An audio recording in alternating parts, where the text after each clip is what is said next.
vrai que je dois faire mon job à plein temps. Pour 9-8, la même fuite. Je sortais d'une date, la veille, quoi. La veille, je sais plus d'où j'avais fait un showcase ou un truc. Et donc, le lendemain, je devais être en studio et on savait pas encore ce qu'on devait faire. T'as vu, on savait pas encore.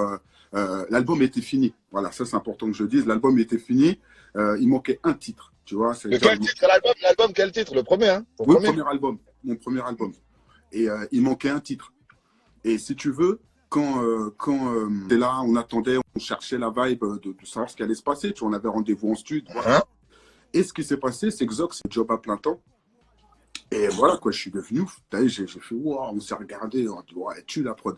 Et comme j'étais chaud, j'étais dans un truc chaud, j'ai écrit tout de suite. J'ai écrit tout de suite. C'est-à-dire que j'ai tout écrit l'après-midi, voilà, en studio, j'ai écrit direct. Et donc, du coup, j'ai mis toutes les interventions de Kouchen et tout ça, c'était mes idées, en fait. J'ai tout construit, le scénario, le machin. En fait, quand j'écrivais les interventions, en fait, je pensais pas à lui tout de suite. Donc, je les ai écrits. J'allais les faire peut-être moi-même. Et après, je ne sais pas si je lui ai demandé ou si c'est lui qui s'est proposé de les faire. Et donc, du coup, ça a pris encore un autre relief, une autre plus-value dans le morceau. Et le refrain, c'est lui qui l'a trouvé. C'est Kouchen qui l'a trouvé. Ah ouais, quoi, le flow des paroles? Non, juste, oui, le flow du refrain. Tu vas comprendre. Parce qu'en fin de compte, moi, quand j'avais fini mes couplets, c'est ça qui est drôle, hein, j'avais écrit les 3 couplets, mais j'avais pas de refrain. Mais à chaque fois, je finissais le titre avec je fais mon job à plein temps. Tu vois le délire. Mais j'avais pas la suite. À chaque fois, je bloquais. Je fais mon job à plein temps. Tu vois, je finissais mon couplet comme ça. Tu vois, que je fais mon putain de job à plein temps. Et après, bim, le refrain, il enchaînait. Et à chaque couplet, c'est comme ça. À chaque fin de couplet. Et ce qui s'est passé, c'est que c'est lui, il m'a dit, mais attends, mais le refrain, il est là, on l'a là. Je fais, mais comment ça? Il me fait, ouais, là, je fais mon job à plein temps, tu le dis. Donc là, on le reprend, et puis il me fait, tac, comme ça, il me fait, je fais mon job à plein temps. Tous les jours, regarde, je fais mon job à plein temps. J'ai fait, oh ouais, ça tue, vas-y, tac. Après, j'ai rajouté des petites paroles, nanana. Mais en gros, le gimmick et l'endroit où il devait être placé, c'est lui qui l'a trouvé. Et voilà, ça s'est réglé comme ça, quoi, une journée. Ouais, c'est vrai, je fais mon job à plein temps. Tous les jours, là, je fais mon job à plein temps. Tu sais, je fais mon job à plein temps.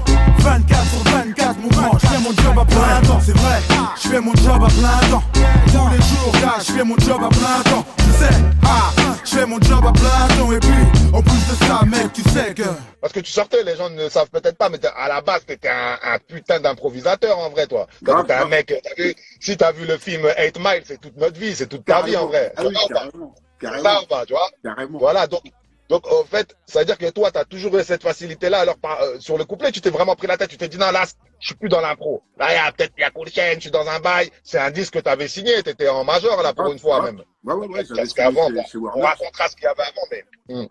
Donc, en fait, là, est-ce que ces couplets-là aussi, tu as décidé de les aborder d'une manière un peu plus travaillée, tu as mis plus de temps ou c'est sorti comme d'habitude? Alors, c'est intéressant ce que tu dis.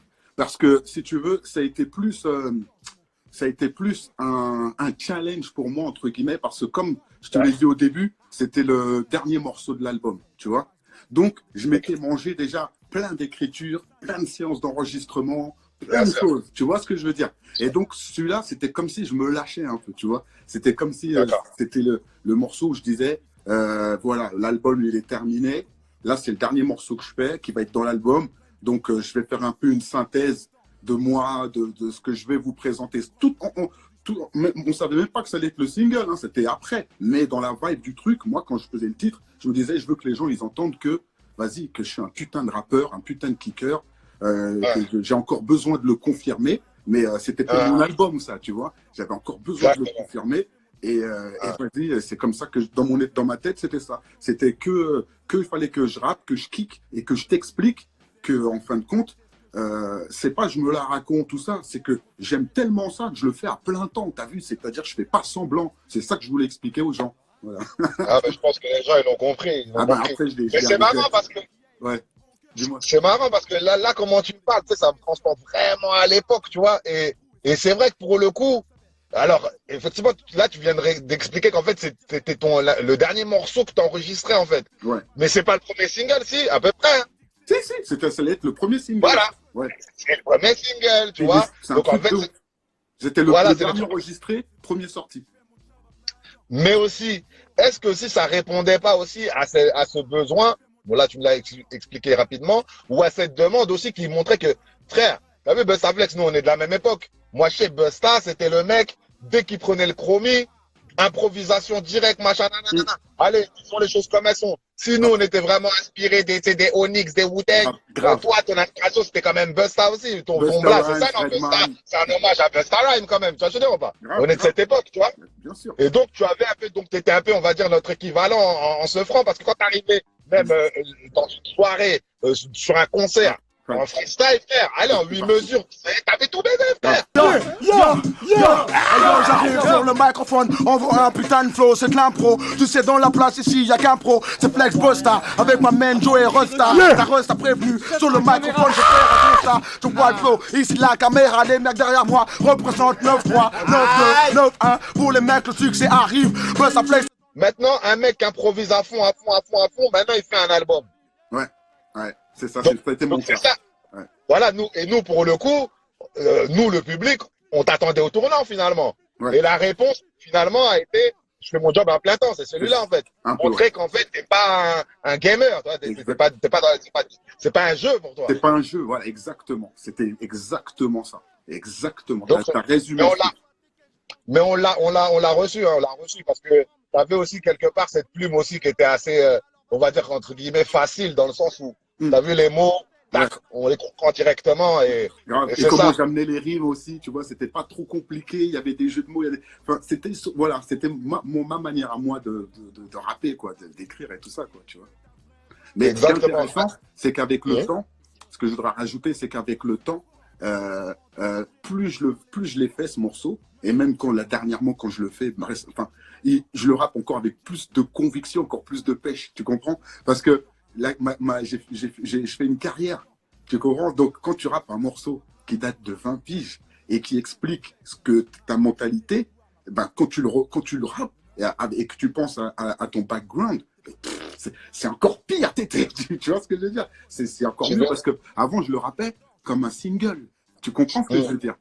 Ouais, je vois ce que tu veux dire. Même si je pensais à ce que je disais, mais voilà, les gens connaissent le refrain, ils connaissent le sommaire, tu le rappes, ok, on est content, tac. Mais avec le temps et l'expérience, tu réfléchis plus à ce que tu as dit, ce que tu tac, et quand tu le paieras, c'est encore plus, plus gratifiant, quoi, pour le public, pour moi, pour tout le monde, tu vois.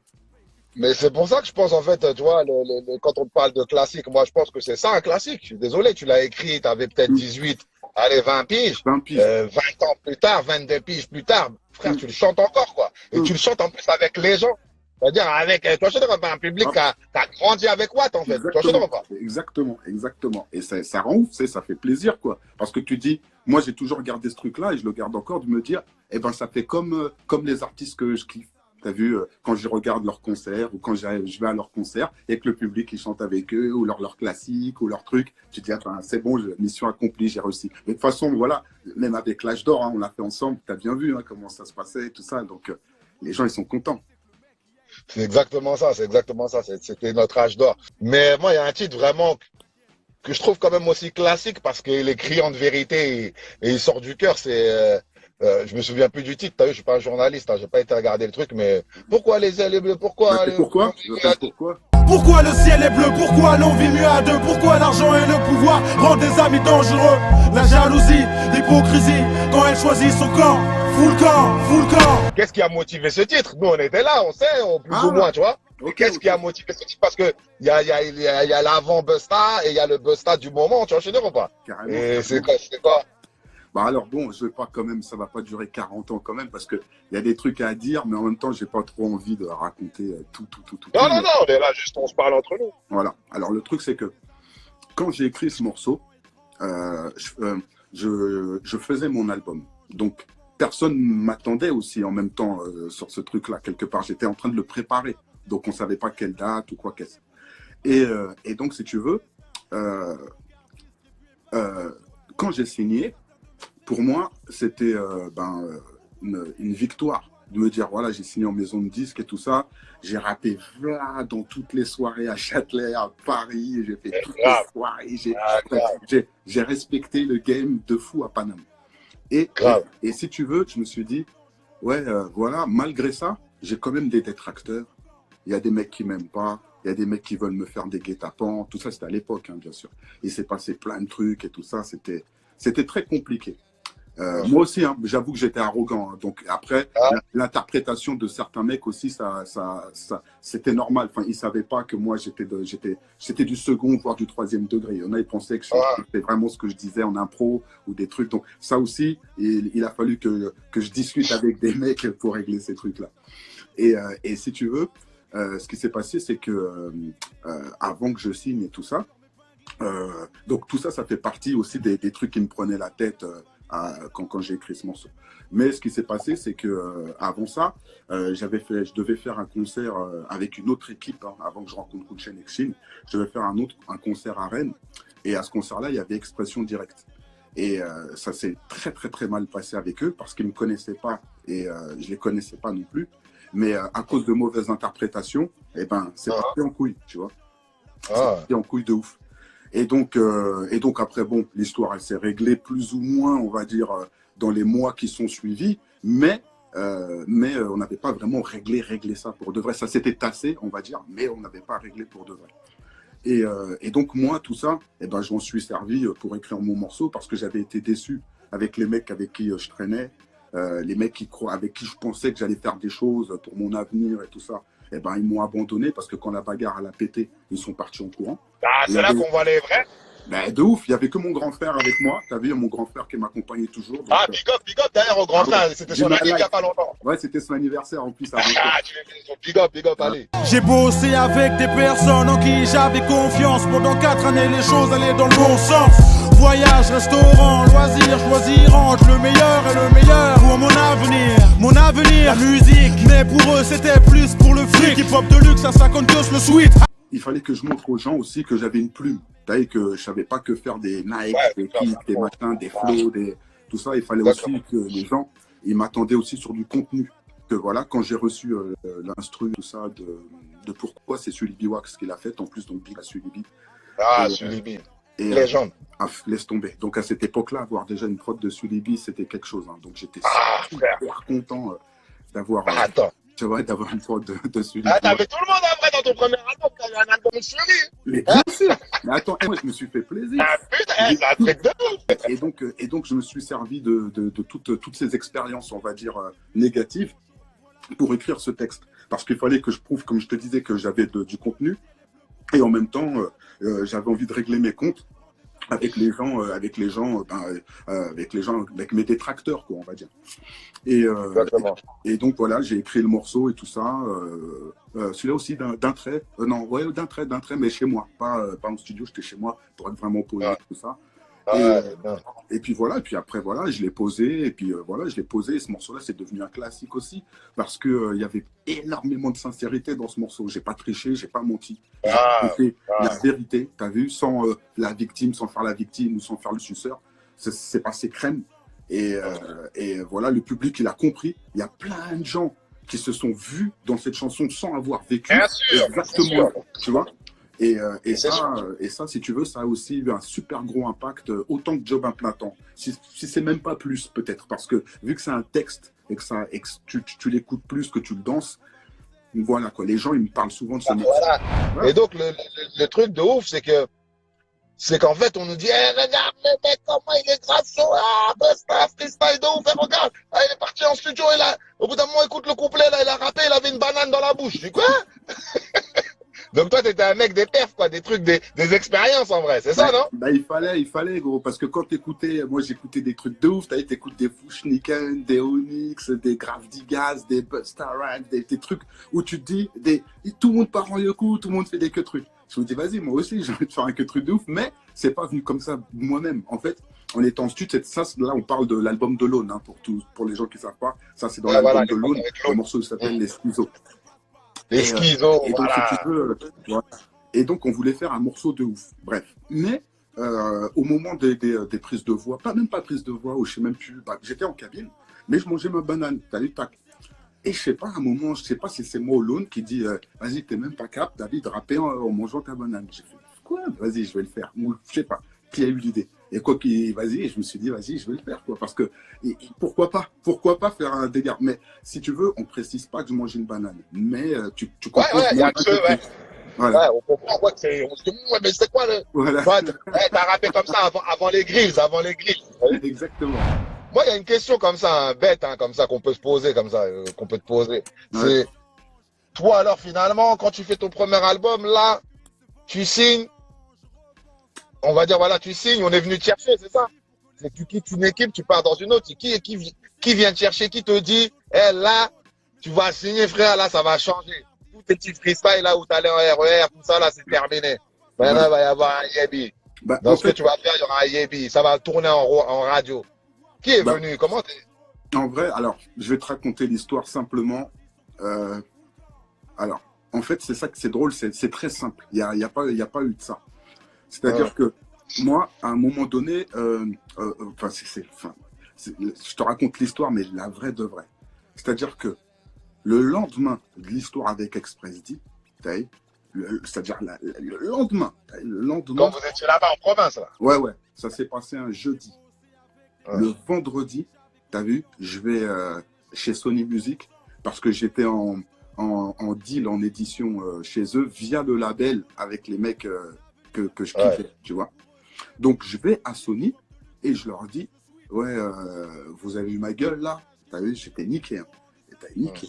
Et ils me disent, ouais, désolé, tac. J'ai fait, voilà. Donc ça arrivait parce que ceux avec qui je traîne là, ils m'ont laissé tomber. Donc, on arrête le contrat. T'as vu, on arrête tout, je veux plus travailler avec eux. Moi, je vais être en direct chez vous. Je veux plus passer par leur catalogue. Mais non, c'est couillu, ça. Mais non. Je te jure. Et ça veut dire, alors, au lieu de te dire, vas-y, j'ai envie de les allumer, même si c'était mes potes, mais j'ai envie de les allumer. Et ben là, t'as été dans le queutru un peu plus mentaliste, quoi. Et bien sûr, parce que, en fait, l'histoire, c'est que... T'as tapé là où il fallait taper, quoi. Ben, moi, je voulais plus rien avoir à faire avec eux. C'est normal. Donc, vu qu'ils m'ont fait comprendre qu'au niveau, sentimental, c'était mort. Donc maintenant, je vais vous niquer au niveau business, puisque c'est ce qui vous intéresse. Quand il y a les vrais bails qui arrivent sur le terrain, vous partez en courant, il n'y a plus personne. Donc, j'ai compris que là, vous n'êtes pas là-dedans. Exactement, vous n'êtes pas là-dedans.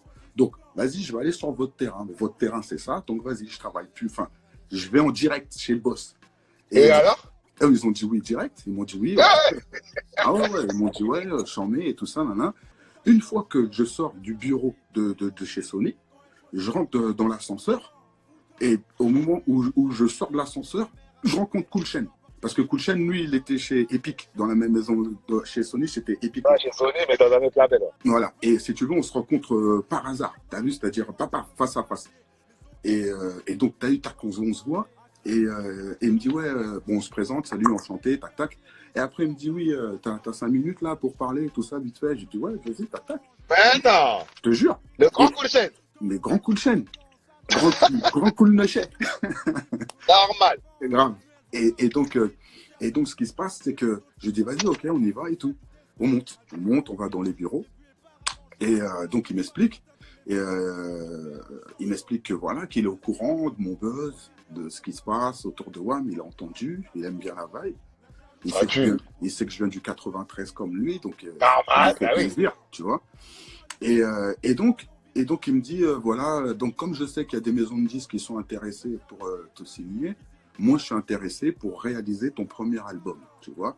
Donc, je te jure.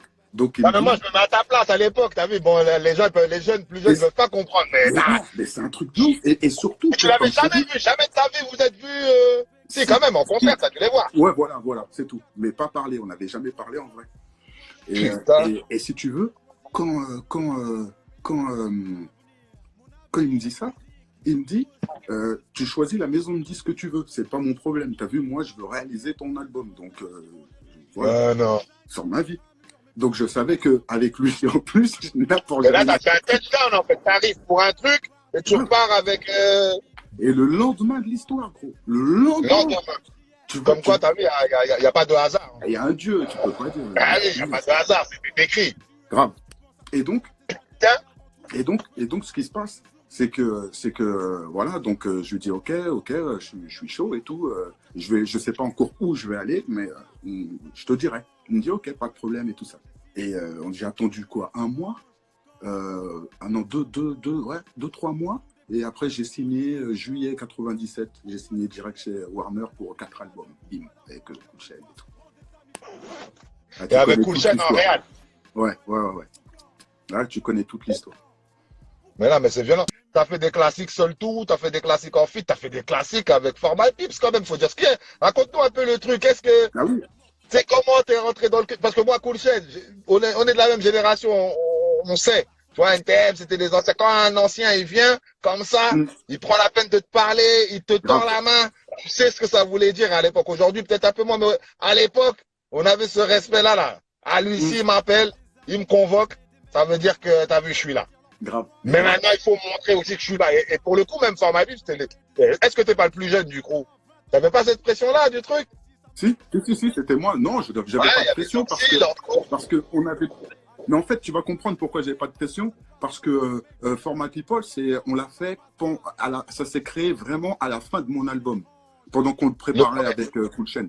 Donc, on a eu le temps de créer des liens avec Zoxy, avec Co-City, tu vois, tac, histoire d'eux. Et à la fin, c'est Cool Chain qui a décidé, qui a dit, bon, la vibe, elle est bonne, nanana, vas-y, je suis chaud, j'ai envie de faire un label, on va l'appeler comme ça. Et puis, ça va être nous les premiers qui vont faire ça. Donc, ça s'est fait comme ça, en fait, tu vois. Ah ouais, à la limite, t'es vraiment à la genèse du bordel, en fait. Ouais, carrément.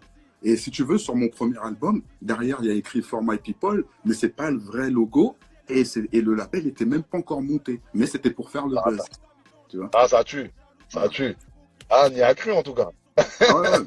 Et puis après, voilà, quoi. Après, l'histoire, elle est arrivée. On a sorti le premier titre en 98, For My People, là, qui a tout défoncé. C'est celui-là, ton classique dans cet album? Il n'y a pas d'album avec ce titre, c'est juste un single. Il est dans aucun album.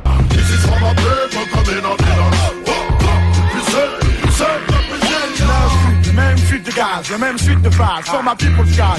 Pourquoi tu jases? Nous fait de breaking eyes. On rit, mon rame, on crame la crème du hip-hop sur le chrome, c'est cher. C'est Gold Stage Oxyanique, dans Format People. Vous avez fait un projet Format People, on est bien d'accord? C'est lequel ton titre, ton classique? Non, moi j'étais parti déjà de Format People. Arrête, sérieux? Eh ben pourquoi? Bah oui. Comment ça? T'es parti de Format People? Là, non, là, t'es en train de me poser une colle, là. Mais oui. Mais après, comme c'était pas style médiatisé ou ceci, cela, les gens, ils ont pas vraiment calculé. Non, mais t'es parti de Format People. Et donc, je suis parti parce qu'en fin de compte, j'avais rencontré j'avais envie de faire ma propre équipe avec d'autres mecs, tu vois, à cette époque-là. Donc, la jeunesse, elle a fait que je me suis dit, vas-y, je suis chaud, je suis capable. Et voilà, j'ai arrêté pour pouvoir faire ça. Mais là, quand tu parles, tu parles avec des regrets. Ça veut dire, en fait, tu as fait une erreur, tu as fait une connerie. Non, c'est pas des regrets. C'est que si j'avais... la jeunesse, oui, mais j'aurais dû faire autrement, en fait. J'aurais pas dû arrêter Format People. J'aurais dû juste continuer en équipe, quoi, tu vois, et pas essayer de prouver que j'étais capable de faire aussi tout seul mes trucs. Voilà, c'était ça, en fait, mon erreur. Mais de cette expérience-là, tu retiens quoi quand même? Parce que finalement, tu dis c'est ton erreur. Mais après, regarde la vie, comment elle est.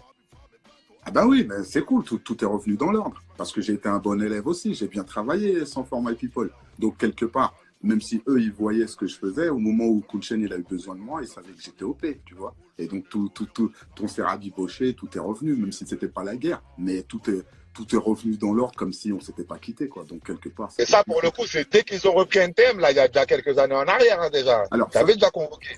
Mais c'était en 2008, ça. 2008. Voilà. Donc ça fait qu'on va dire on s'est pas calculé pendant 8 ans parce que je suis parti en 2000. En 2000, j'ai arrêté en 2000. Donc pendant 8 ans, on s'est pas calculé. Ah ouais. Et après 2008, bim, normal. C'est un coup de fil comme ça. Vas-y, tu peux revenir. Oui, je reviens. Comme si de rien n'était. Direct. Ouais. Ouais, c'est ça. Il m'a appelé. Et t'as la même démarche qu'à l'époque d'Epic, quoi. Il vient de voir tout ça, vas-y, moi ça va. Il me connaissait déjà, et puis l'eau a coulé sous les ponts. Donc il savait qu'en m'appelant que ça allait être à la cool, qu'il n'y avait pas d'histoire, tu vois. 8 ans ils me sont passés, gros. 8 ans, t'imagines, il va pas m'appeler vénère. Donc tu vois. Et donc voilà, si tu veux, voilà, il m'a appelé, j'ai dit ouais direct, et puis on a enchaîné tournée, Bercy, tout, et puis voilà, c'est violent, quoi. Jusqu'à la dernière, là, la dernière. Jusqu'à la dernière, mon pote. Ouais, exactement.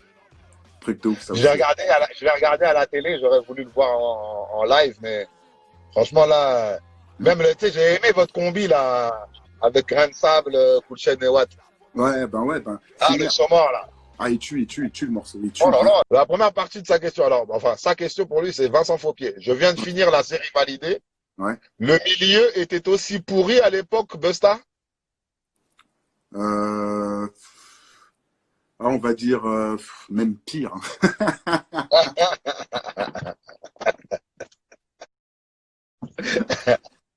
Moi, j'ai une autre question, moi, par rapport à ça, justement, validé. Comment on est venu te chercher et le fait qu'on t'ait dit que ce soit Franck Gastambide, le mec qui a fait les patayas, les machins, les taxis, nana, qui viennent justement te proposer un rôle là-dedans.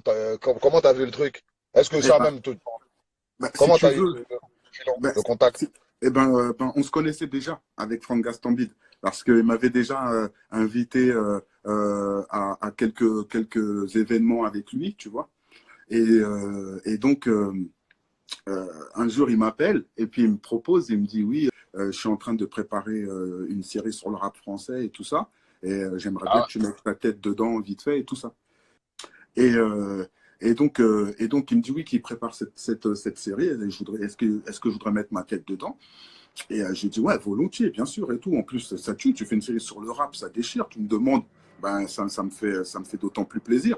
Et donc, ce qui était le plus intéressant, c'est qu'il m'a dit en plus que j'allais jouer mon propre rôle, tu vois. Donc ça Ah ouais. m'a fait encore plus kiffer, tu vois. Je me suis même pas dit ouais, tout, je vais devoir apprendre un texte et tout, faire l'acteur et tout. C'était carrément mon propre rôle. Donc la boucherie. Même si on sait que le mouvement, lentement mais sûrement, mais surtout hip-hop m'en parlant, représente à 100% authentique. 9-3 800, 9-3 200, pour me faire 200. Tu le sais déjà, l'attente a été longue, fallait avoir l'âme strong, être fort comme King Kong, morale de Vietcong.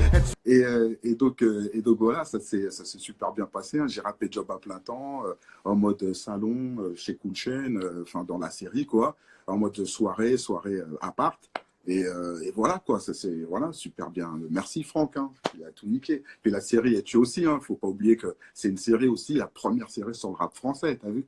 Et il n'y en a jamais eu. Et quelque part, là, il y en a une où vraiment il raconte l'envers du décor, l'intérieur, tous les côtés. Et Ouais. franchement, je trouve ça super bien, quoi. Super bien. Puis il y a des vrais acteurs dedans, il y a des nouveaux. Quand je dis des vrais acteurs, c'est les vrais acteurs. Quand tu vois Dry, c'est Dry. Quand tu vois Rémi, ben, c'est Rémi. Quand tu vois Take a Mike, c'est Take a Mike. Donc tu vois, c'est super bonne vibe.